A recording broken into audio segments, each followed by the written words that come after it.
Hey, Shalom Markins, Vakar, Bakapashim, GMS London, giving all praise, honor, and glory to Yahweh, Bashim, Yahushai, Bashem, Vachak, Wadash.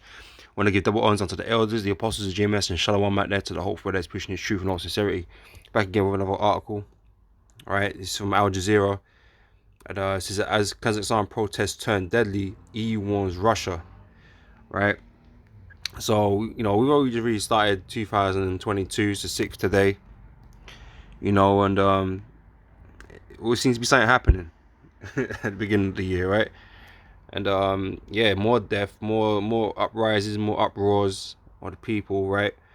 And this is kind of suspicious in a sense because I was watching something else, man, and apparently, Kazakhstan has been cool for like the last 30 years or so. Okay, they got good relationship with Russia and all that kind of stuff here, but Kazakhstan is one of those nations that run along the border of Russia. And EU and NATO always got something to say, man. And you know, it's been spoken that these really it's the EU and NATO that's really causing or has caused this uprising. You know, because when you read about it, it's supposed to be over rising fuel prices, and what you think that everything that's happening in Kazakhstan right now is just over fuel rises. Man, they're getting decapitated and stuff, man. I think it's more than that that's going on right now. So like I said, we know the West, they do that. It's the same old games, same old tactics that they use, man. They cause uprisings and stuff like that. They set agents, in these places and whatever, and start these uprisings to create regime change. And We've seen it over the last, decade or so, of all this stuff in the Middle East and that kind of stuff, right? They're trying to do it in Syria, but Russia wasn't having it. So it's just NATO and EU trying to poke at the bear again, right? To cause this conflict, cause this confrontation that's inevitable, right? To bring around that World War III. All right, so I'm gonna read a little bit of this. All right. It says protesters, police killed during demonstrations against former Soviet republic's political system in the main city of Almaty. Alright, so dozens of people, including citizens and police officers, have been killed as protests continue to rage in Kazakhstan, the worst street unrest since the country gained independence 30 years ago. Alright, so it's kind of out of the blue. Right, but it's, what related news come out recently with Russia, right? They just been, I think they were just selling some new aircrafts and stuff like that, Su-35s and stuff like that, and certain of these nations have been buying it up and that. And normally, like, the West don't like that, obviously.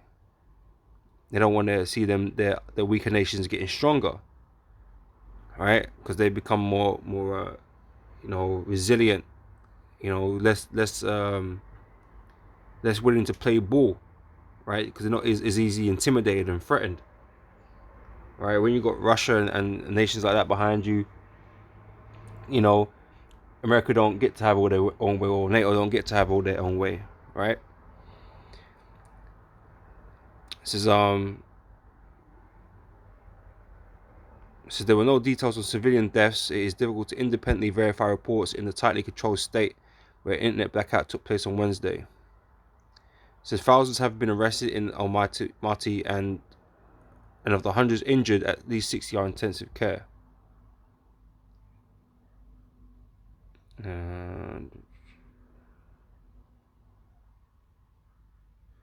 Right, so supposedly what I heard is something I was watching. Right, I heard that these protesters, right, because the government, the president or whatever, he jumped out of office because supposedly it was supposed to be about the fuel rises. They were pissed off. Like, I don't know, man.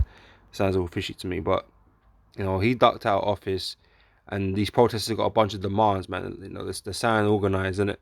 And one of them is to cut ties with Russia, basically. But they don't, but they've been cool for the last 30 years. So, To me, that sounds like foreign entities at work. So trying to put themselves in a strong position against Russia. That's what it sounds like. But like I said, it's that divide and conquer tactic that Esau's always used, right? So it wouldn't be surprising. All right. This is this is so triggered by rising fuel prices. The protests, which began over the weekend in the fast former Soviet Central Asian nation, have since morphed into anti-government riots, feeding off resentment of more than 3 decades of rule by ex-president Nursultan Nazarbayev. In response, Nazarbayev, handpicked successor of the current Kazakh president Kassym-Jomart Tokayev, has sacked the country's government and declared a nationwide 2-week state of emergency. He also invited troops from Russia-led military alliance of former Soviet states into Kazakhstan in a bid to restore order. But the moves have failed to ease the chaos, and the European Union has warned Russia must respect Kazakhstan's sovereignty as its involvement increases. All right, so like I said, the EU's always got something to say, man. But EU's nothing but a bunch of hypocrites. All right, they always get involved in other people's business. All right, just ask the Middle East. All right. So yeah, there's a bunch of fighting going on, a bunch of people dying and stuff. Right, a lot of uproar, unrest right now. Right, and like I said, Esau's most likely behind it. But let me get this in Matthew chapter 24 verse 6. It says, "And ye shall hear of wars and rumors of wars. See that ye be not be troubled, for all these things must come to pass, but the end is not yet." All right, so this is just adding to that. There's more and more places that are becoming destabilized, right? And we know NATO has an agenda against Russia, and America has an agenda against Russia. All right, so it's all just building up to create this major war, this World War III that's prophesied in the scriptures. All right, right now, all we're hearing is the rumors of war, the causes of war, that has taken place. Right, but Esau is ultimately the one that's driving it all, right? So Revelation chapter 6 verse 4 said, "And there went out another horse that was red." Okay, this represents Esau, right?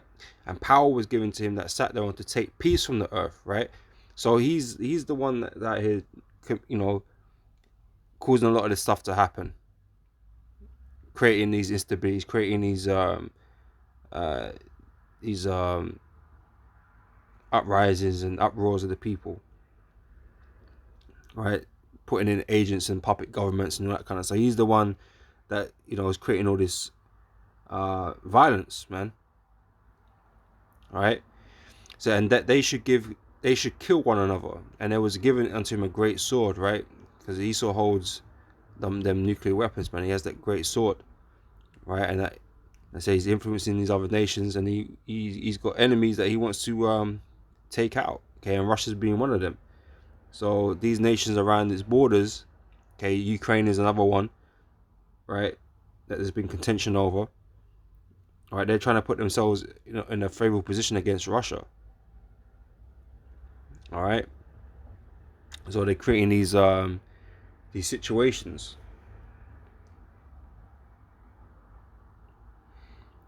It's Revelation chapter 20 verse 8, and this is speaking about Esau, right? I'm starting from verse 7. It says, "When the 1,000 years are expired, Satan shall be loosed out of his prison." Right, and it's again speaking about Esau, right? So, "And shall go out to deceive the nations which are in the four quarters of the earth, Gog and Magog," okay, which represent Russia, "to gather them together to battle." Right, so it's inevitable that these America and NATO are meant to come and have this war with Russia and their allies, right? It's an inevitable thing, okay, because here it's prophesied. So this is why it's been, the Most High is basically pushing, right? Esau thinks he's doing it for his own benefit, but really the Most High is just having him, cause this war so that he can be destroyed. America could be completely annihilated. All right. But it's to bring this war about.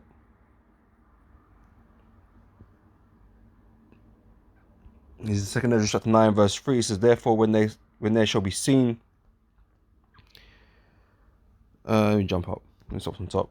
So he answered me then and said, measure thou the time diligently in itself, and when thou seest parts of the signs past, which I have told thee before, then shalt thou understand that it is the very same time wherein the highest will begin to visit the world which he made. Right? So we're in the end times right now. Right? Because all these signs are coming to pass. So therefore when there shall be seen earthquakes and uproars of the people in the world, then thou shalt well understand that the Most High spake of those things from the days that were before thee, even from the beginning. Right? So this is another another fulfillment. Okay, there's more uprisings, more uproars in the people. Right? Whether Esau's induced it or not. Okay, the Most High is still having that spirit put out there, because there's meant to be uproars in the people. Right? There's meant to be a lot of wickedness going on, a lot of evil, a lot of death, a lot of destruction in these last times. Okay, and the Most High is the one fueling that, right, to fulfill prophecy. Right, so this is yet just another example, man, and we know it's causing problems between Russia and NATO and America. We know the tensions is increasing because these two have to fight. These two have to get in the ring, right? They have to get in the ring. They have to fight, okay, to find out, right? But they ain't gonna find out who's the best, because they're both gonna get destroyed. Russia and America, NATO, and all the allied nations, they're all gonna get destroyed, because Yahweh Shai is the champ, right? Yahweh Shai is the one coming to take all the belts, all the crowns. All right. So there is no winner, out of these nations, but the Most High, it has to bring them together to fight it out, so they could destroy each other, man.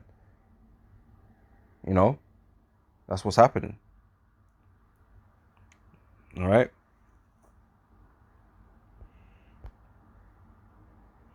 So I think I'll end it there. That's pretty much the point. So I hope it's edifying, and I'll catch you brothers and sisters on the next one, man. So till then, I say shalom.